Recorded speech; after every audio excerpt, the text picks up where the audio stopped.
성부, 성자, 성령 하나님 감사합니다.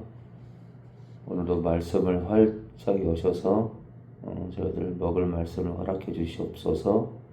하나님 아버지의 아들 되시는 예수님의 이름으로 기도합니다.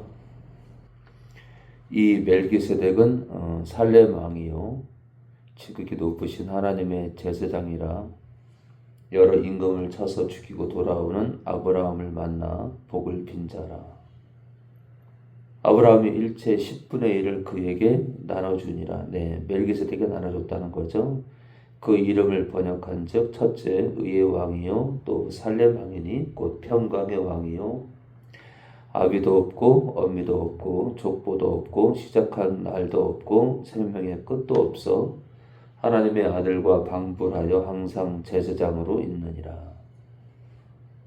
이 사람의 어떻게 높은 것을 생각하라. 조상 아브라함이 노량물 중 좋은 곳으로 10분의 1을 저에게 멜기세덱에게 주었느니라. 참 신기하죠.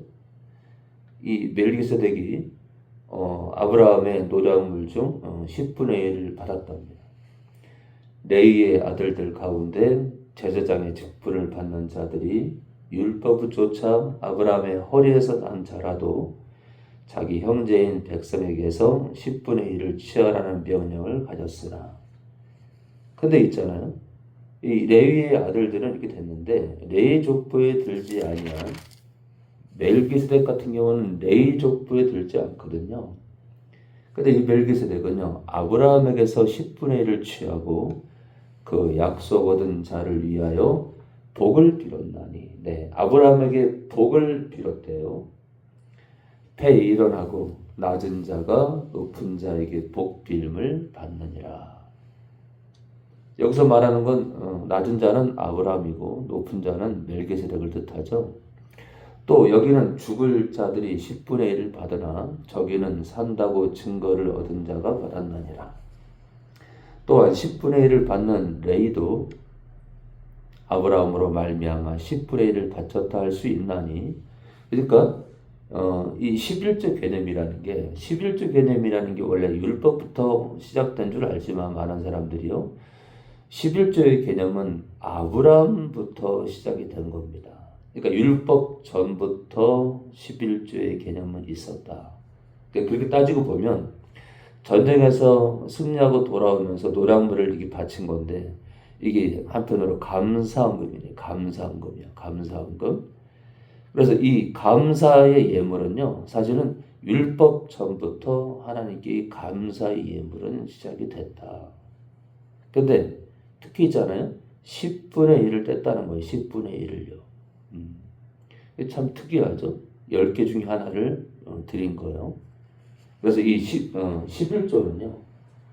율법부터 시작된 게 아니라 율법 전에 아브라함 때부터 믿음의 조상부터 드렸기 때문에 율법이 폐해졌다고 해서 11조가 폐해지는 게 아닙니다.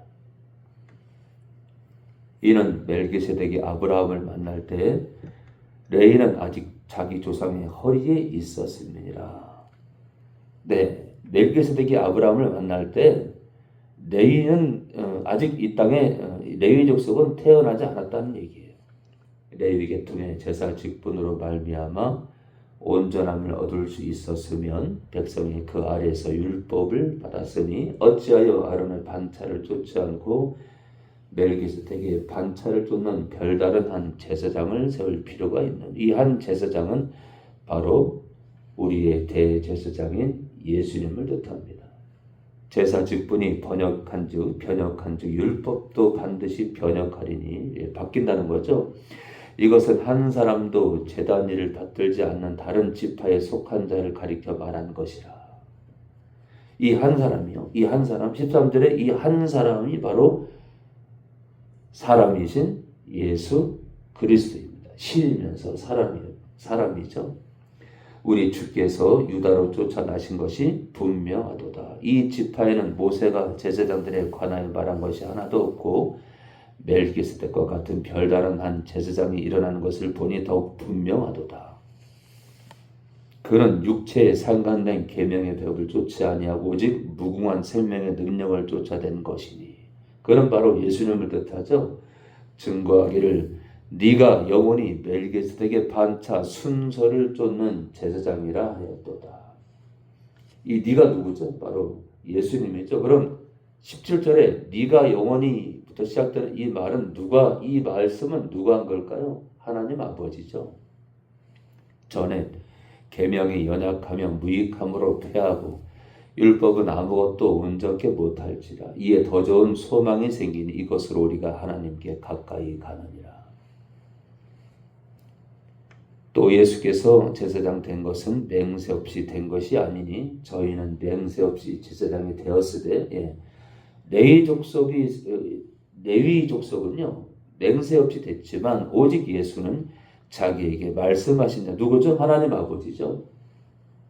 예수님께 말씀하신 자가 있었다 이거예요. 하나님 아버지. 그러니까 예수님은 하나님 아버지가 아니라 예수님과 하나님 아버지는 인격적으로 위격적으로 구별됩니다. 그렇죠?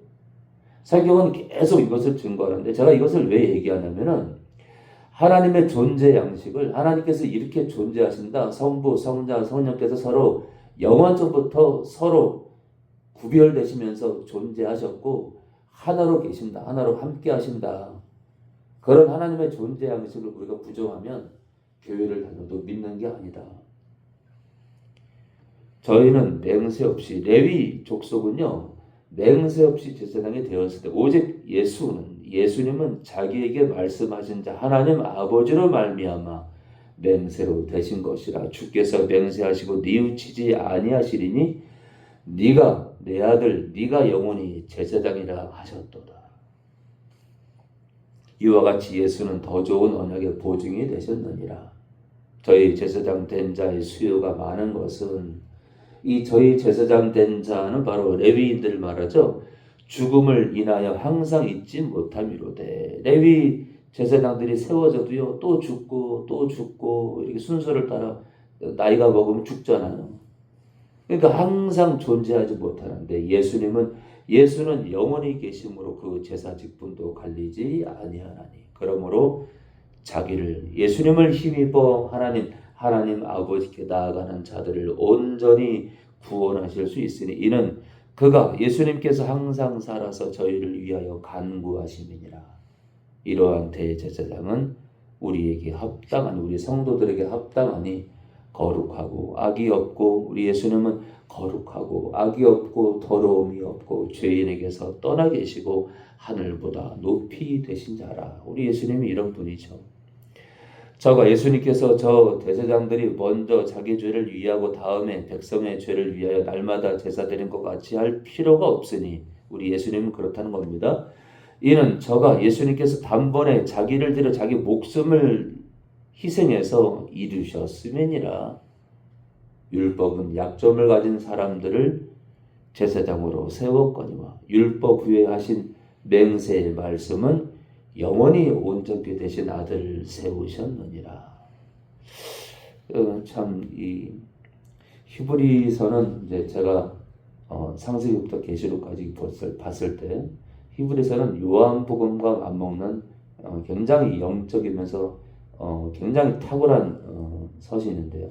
아무쪼록 오늘 히브리서 내용 가운데 나름 굉장히 어려운 장 7장을 봤습니다.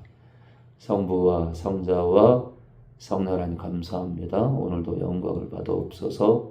하나님 아버지의 아들 되시는 예수님의 이름으로 기도합니다.